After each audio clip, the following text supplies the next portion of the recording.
ഇങ്ങനത്തെ പാമ്പിനെ കണ്ടിട്ടുണ്ടോ നിങ്ങൾ? നേരത്തെ ഇതുപോലെ തന്നെ കണ്ടിട്ടുണ്ടോ? കടിക്കാൻ വിഷമൊന്നുള്ളതല്ലേ?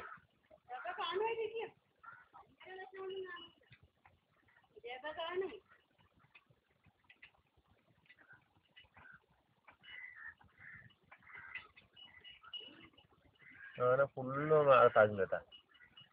ചെറിയ ചെറിയ അംശങ്ങളാക്കി അവൻ വിഴുങ്ങി വിഴുങ്ങി. അപ്പൊ അവന്റെ കുടലിന്റെ നീളം ഒന്ന് ആലോചിക്കാണ്. കടിച്ചു മുറിക്കൊന്നുമില്ല കേട്ടാ, ഫുള്ളും വിഴുങ്ങിയുള്ളൂ.